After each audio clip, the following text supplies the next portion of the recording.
21শে জুলাইয়ের প্রস্তুতি সভায় মালদা কেন্দ্রের বিধায়ক গোপাল চন্দ্র সাহার বিরুদ্ধে আক্রমণ শানালেন জেলা যুব তৃণমূল সভাপতি প্রসেনজিৎ দাস, যার পাল্টা জবাব দিতে ছাড়লেন না বিজেপি বিধায়ক।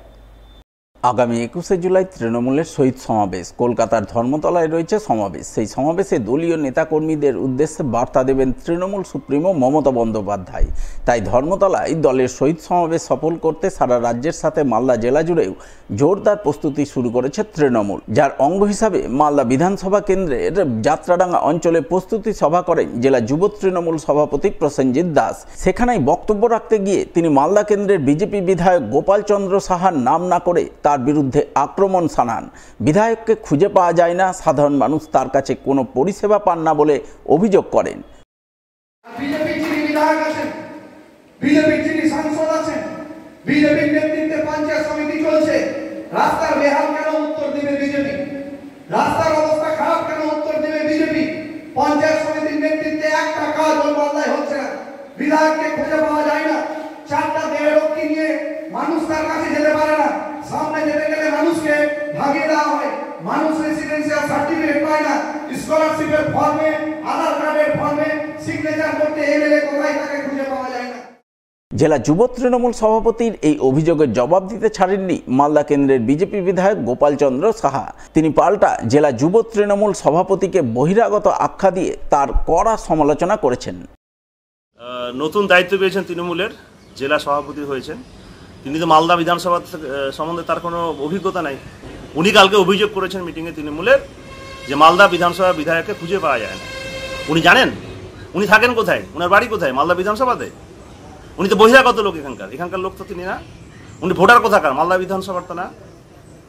উনি ভোটার হচ্ছেন ইংলিশ বাজারে। উনি ইংলিশ বাজার নিয়ে ভালো জানবেন, মালদা বিধানসভা নিয়ে কীভাবে জানবেন? উনি বলেছেন বিধায়ককে খুঁজে পাওয়া যায় না। আরে বিধায়কের বাড়ি মালদা বিধানসভাতেই, প্রতিদিন বিধায়ক সার্ভিস দেয় মানুষের। আর আমার যে সিকিউরিটি আছে, সিআইএসএফ সিকিউরিটি আছে, তারা মানুষের সাথে খারাপ ব্যবহার করে। ওদের কাজ এটা, মানুষ বলতে হবে মালদা বিধানসভার লোক। উনি এই সমস্ত মিথ্যা কথা বলে মানুষের মধ্যে বিভ্রান্তি ছড়ান কেন করছেন এই সমস্ত? তিনি সামনে নির্বাচন আসছে, তাই হাওয়া গরম করতে চাইছে মালদা বিধানসভায়। আর এইসব হাওয়া গরম করে কোনো লাভ হবে না। মালদা বিধানসভার মানুষ বিজেপির সঙ্গে আছে, তৃণমূলকে খুঁজে পাওয়া যাবে না মালদা বিধানসভাতে।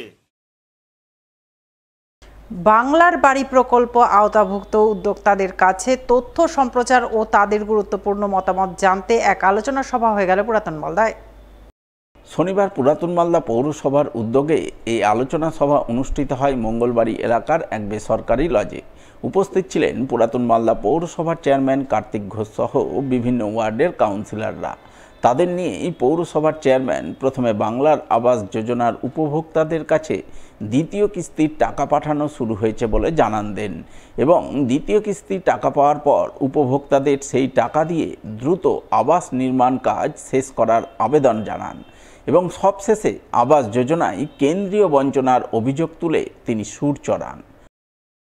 2020-21 এবং 21-22-এর যে অর্থবর্ষ, সেই অর্থবর্ষে যারা বেনিফিশিয়ারি ছিল বাংলার বাড়ির যে প্রকল্প, সেই প্রকল্পের যে বেনিফিশিয়ারি প্রায় 20টা ওয়ার্ডের প্রায় 4 কোটি টাকা আমরা এই বেনিফিশিয়ারি হাতে যে বকেয়া টাকা, সেই বকেয়াটা আমরা তাদের অ্যাকাউন্টে আমরা দিয়ে দিব। প্রায় যারা যে প্রোগ্রেস করেছে ঘর, সেই প্রোগ্রেস অনুযায়ী তাদের অ্যাকাউন্টে আমরা টাকাগুলো দেব। দেখুন, আমাদের দীর্ঘদিন দেরি হয়েছে এই কারণে যে আমাদের যে সেন্ট্রাল গভর্নমেন্টের যে একটা শেয়ার আছে, উদ্দেশ্য প্রণোদিতভাবে রাজনৈতিক কারণে সেন্ট্রাল গভর্নমেন্ট আমাদের এই শেয়ারগুলো দেওয়া হচ্ছে না। তাই জন্য এই আমাদের যে গরিব যারা আছে বেনিফিশিয়ারি, সেই বেনিফিশিয়ারি সারা বাংলা জুড়ে এটা প্রতিবন্ধিতা করছে। শুধু আমাদের ওল্ড মালদার না, সারা বাংলা জুড়ে। তাদের উদ্দেশ্যই কি? যে গরিব মানুষকে মারা, বাংলার প্রতি বঞ্চনা করা, বাংলাকে অর্থনৈতিক দিক দিয়ে পিছিয়ে দেওয়া এবং গরিব মানুষকে সেখানে যে গরিব সে গরিব করে রাখা।